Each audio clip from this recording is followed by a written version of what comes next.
első előadást angol nyelven fogjátok hallani, Showing Business Value from Your Employee Experience Initiatives. Stephen Hickey következik, aki a Kincentric Culture and Engagement Global Practice Leader-e, szóval hamarosan kapcsolják és látjátok majd Stephen Hickeyt. Let's make a start.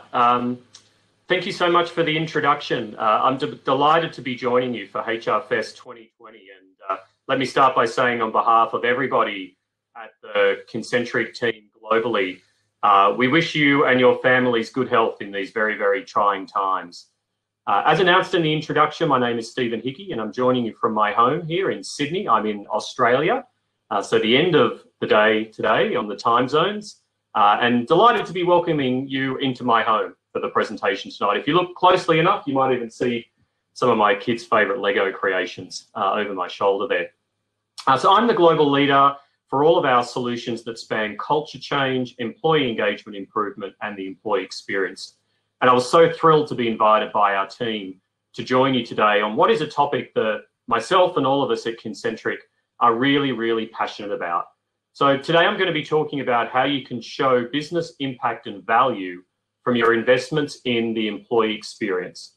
And doing this in a way that requires no more than data that you already have inside of your organization and some basic Excel spreadsheeting skills.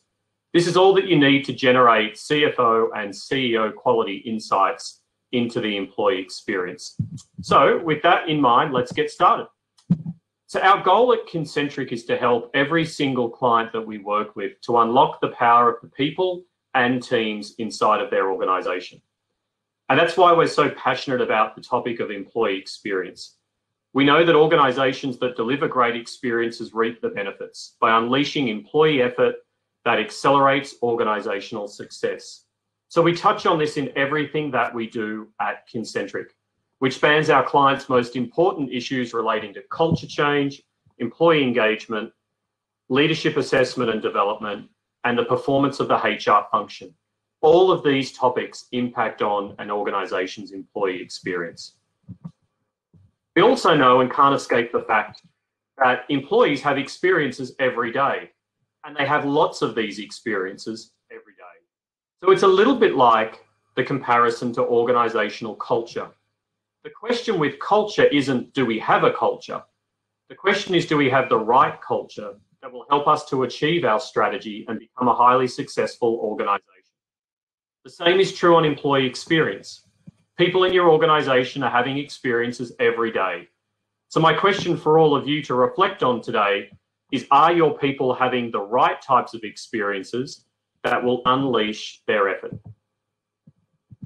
We know that experiences are many and varied, and they happen right through the journey that an individual goes through, from when they think about joining the organization, to when they do join, to how they experience the stages of learning, adapting, performing, developing, interacting with colleagues, interacting with customers, both in person and virtually, as we've all become a lot more used to lately, to experiences that also make us feel valued, safe, secure, and respected, all the way through to when we're thinking about leaving the organisation and might stay in touch with former colleagues post-departure.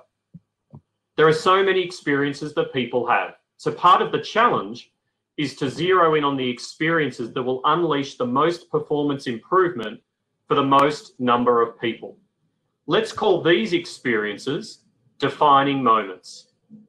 These defining moments will deliver outsized performance improvement to your organization as they make your people feel any of the 4 outcomes on screen. They'll make people feel so proud to be part of your organization that they'll do anything for the cause. They'll make your people feel so inspired that they'll deliver outcomes you never thought possible. People will become so connected that they'll drive the cohesion and collaboration that we all need to pull through in these difficult times and break down any organizational silos. And they'll become so efficient that there's always time for more. And by getting all of this right, you get outsized performance improvement. So here's the first answer to my question on showing business impact. At a macro level, across multiple studies that we've conducted over a long period of time, We've seen this sort of outsized performance improvement for organisations who deliver extraordinary employee experiences. And given the impact of COVID-19 on most businesses in 2020, who wouldn't want these sorts of outcomes as most of our organisations try to restore growth as quickly as possible to pre-pandemic levels? And this outsized performance improvement also holds true when we look at very specific employee experience practices. Organisations that do a great job of linking their employee experience strategy to business strategy and have the endorsement of their leaders, well, they're delivering an extra 2 points profit margin over industry peers. Organisations that have great experiences with HR processes, they achieve an extra 7 points of revenue growth over and above other organisations. And organisations that are very intentional on what employee feedback to gather, who to gather it from, and how to action that feedback, they achieve also an extra 2 points profit margin over industry peers. And I should say that whilst you don't see this on the screen, the downside performance risk of not doing these practices well is actually a lot larger than the figures on screen. So you have plenty to gain over industry peers by getting your EX investments right, and possibly even more to lose by getting it wrong. The pleasing news is that most organisations globally are investing in the employee experience. We've been tracking this closely through our global EX research studies for the past few years, and we're pleased to see this trend going up. And I should say as well that given I'm talking with a predominantly Hungarian audience today, that a lot of our employee experience research and insights have their foundation in a major study that we first launched into Hungary in 2018. So thank you to all of you for being at the leading edge of this journey with us and these insights at Concentric. It's also pleasing that the research is telling us that employee experience is increasingly being used to better connect employees to the purpose and strategy of the organisation. This is great in these difficult times of reorienting people around what matters the most inside of our organisation.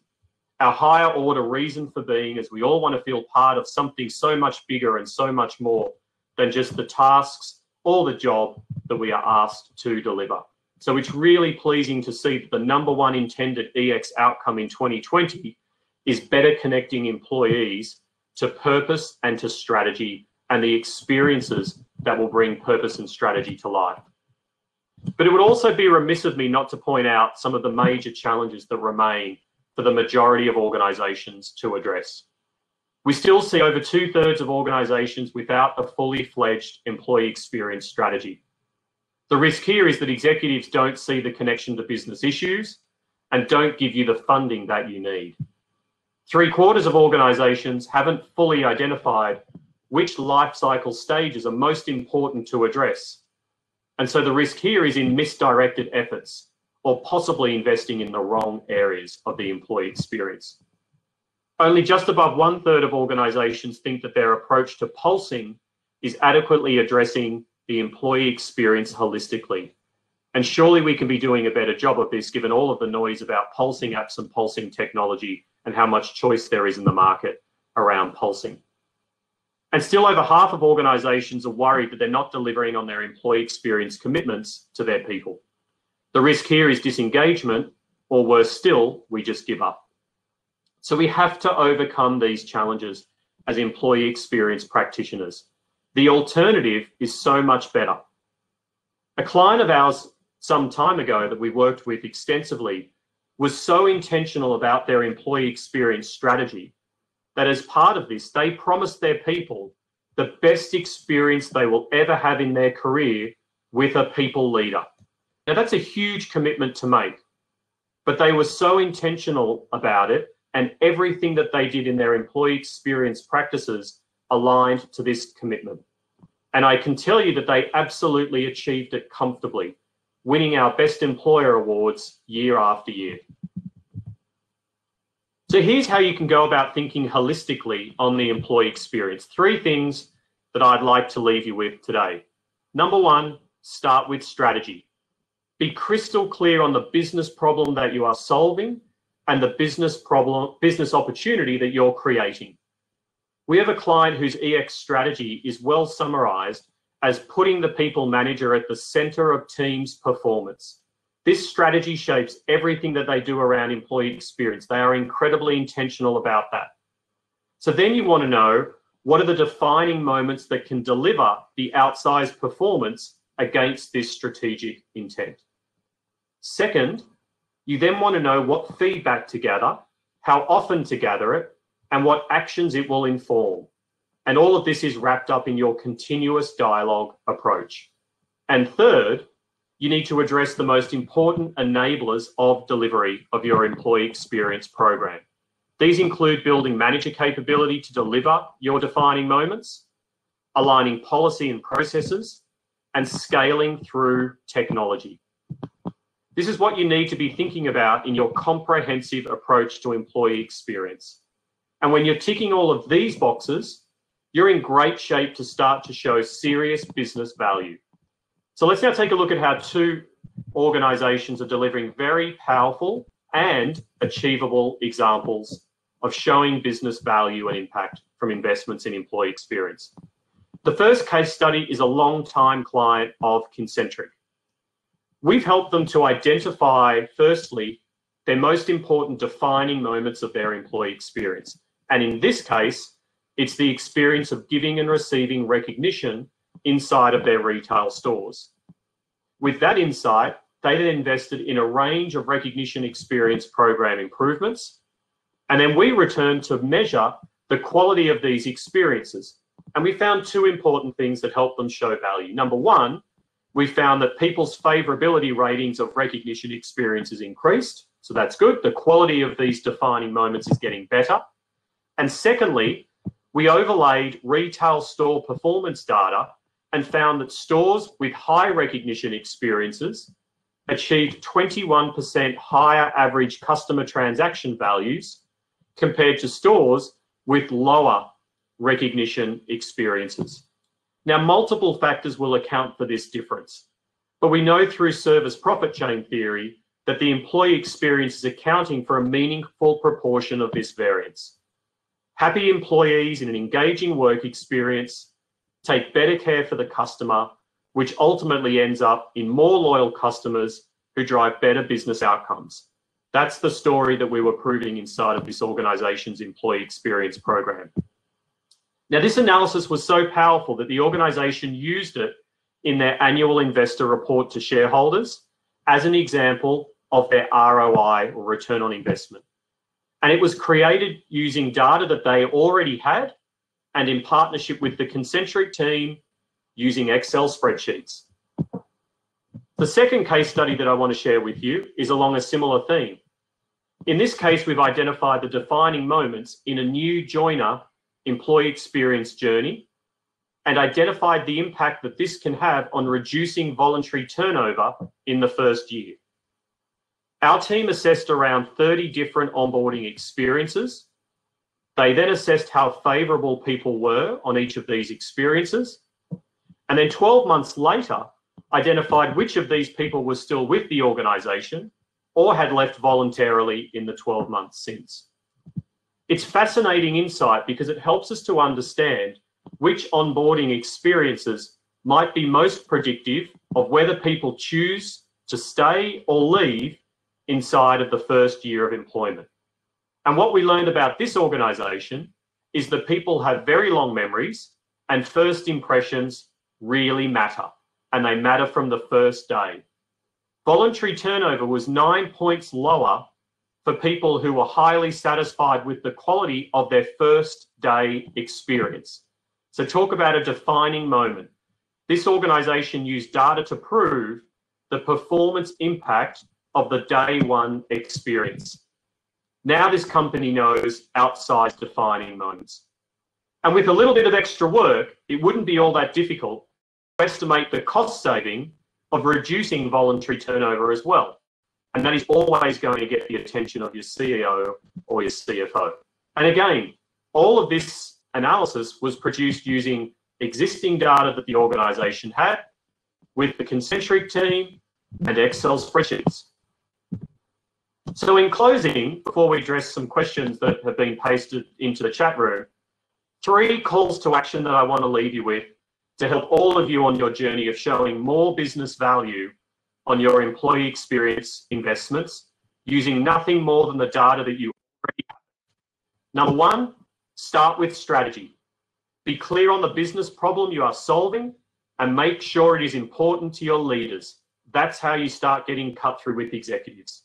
Secondly, get to the defining moments and get there quickly. These are the moments that have the potential to unleash outsized performance improvement. And thirdly, quantify the impact of improving these defining moments, doing your best to link it to business metrics that your leaders care about so that you can close the loop back to where you started by understanding business problems and business opportunities. And when you're achieving all of this, you too will be unlocking the power of your people and teams by showing better business value on your investments in employee experience. Hopefully that information is helpful for you. It gives you lots to reflect on. I wish you a fabulous time at the conference and very happy to take questions that have been pasted into the chat room.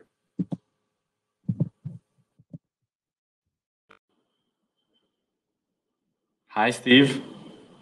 Thank you very much for your presentation. Can you confirm that you can hear me? All good, Bálint. Thanks. Great, thank you very much.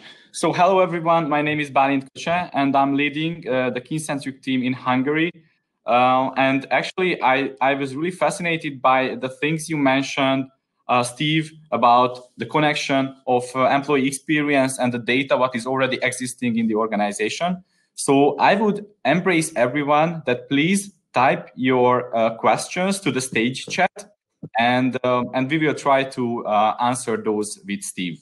Steve, the first question would be regarding the employee experience priorities in 2020. So how do you see what are the key employee experience priorities for organizations in 2020? Yeah, I think a couple of things, both in terms of priority experiences to address and also the practices that are most important to drive this. So if we start with the most important experiences to address, we obviously can't escape the impact that COVID-19 has had on everybody's working experience. So our research is showing that critical experiences that become fundamental to address are now in the areas of colleague health and safety. Unsurprisingly, we're increasingly seeing the importance of addressing mental health concerns and overall wellness of colleagues.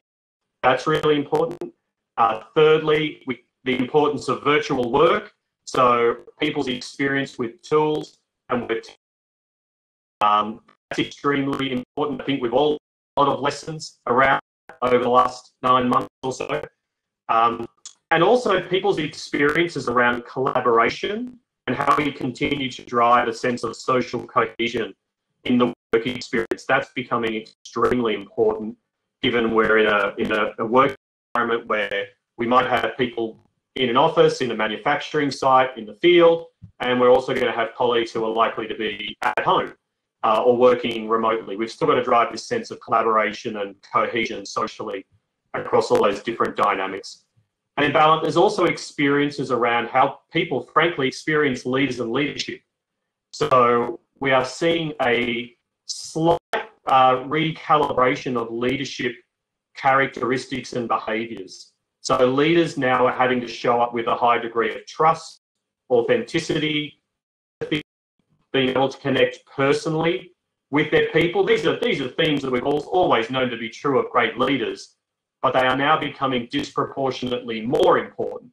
I must admit, one thing that has been a little bit of a silver lining through this COVID-19 experience for me as a leader is that I'm invited every day into the homes of my colleagues. And I'm excited to be inviting my colleagues into my home, and we can share that experience as well. So that's been a really nice way to build different relationships with colleagues.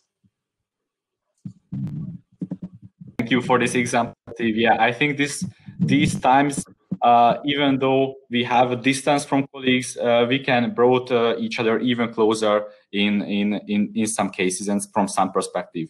There is another question coming in regarding the measurement part of building employee experience. So you talked about the data which is already existing in the companies. What can you tell? Like, what is the employee measurements role in developing employee experience, and yeah, how would you approach that? Why is it important? So I think feedback and data is critical. Feedback and data helps to take the guesswork out of where to invest.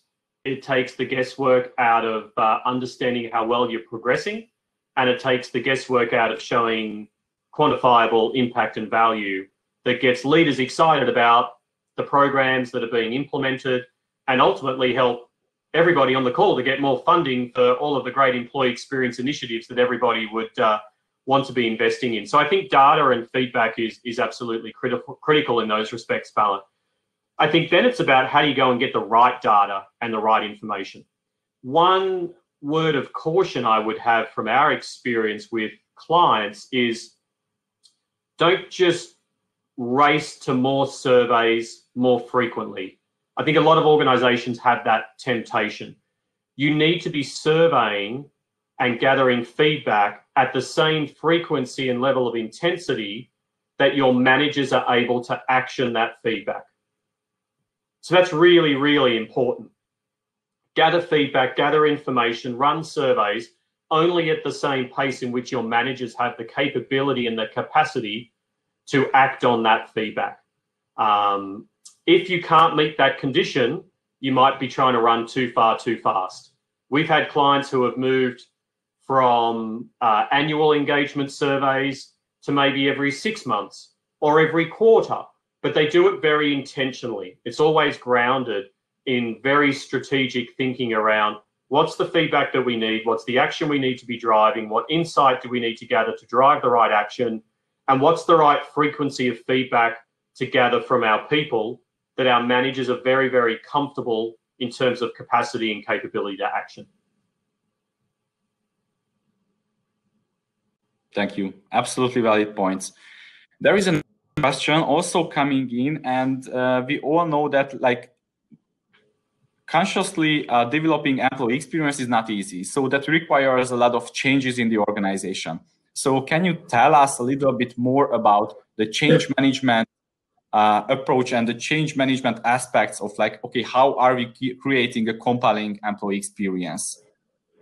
Yeah, that's a great question. So if we lean a little more on change management theory, and this is a core part of the work that we do at Concentric as well, we know that individuals who ultimately end up embracing change, they need to be led through 4 stages of individual change.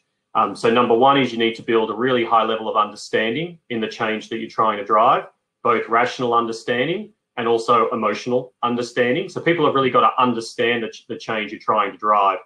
Secondly, it's then about addressing the inevitable emotional issues or challenges that people might have with that particular change. Emotion done well and used as a positive becomes the fuel to accelerate the pace of change. So you're really trying to address the individualization of how people experience the change. And you want to address any issues or concerns people have about what does the change mean for me? How will it impact me in my role? How will it change the nature of work that I'm doing? Is there something that I might have to let go of that I particularly liked previously? Doing that, addressing those potential issues then enables you to use emotion as a positive force and a positive energy for change. People will start to say, I like this change, I love this change, I feel good about it, I'm excited about it. Why weren't we doing this earlier? That's the sort of positive energy that we want people to have around a particular change. So number 1 is understanding. Number 2 is emotion. Thirdly is then around capability. You need to be thinking about building new skills, new behaviors, new sets of knowledge so that people are enabled to embrace the change.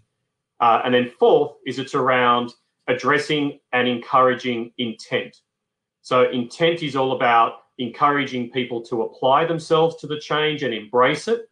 and also addressing any inertia or resistance that you might have to people ultimately embracing the change. And any resistance that does exist is likely to come back to maybe we didn't do a good enough job of building understanding, addressing emotion and the individualization of it, and building capability. So in summary, for everybody to take away, if you're taking notes, the 4 stages of individual change that we need to lead people through: understanding, emotion, ability, intent. And that applies to any employee experience change that you're driving through the organization. Thank you, Steve. I also have another question coming in, but before putting it there, I believe that we have some time for 1 or 2 questions.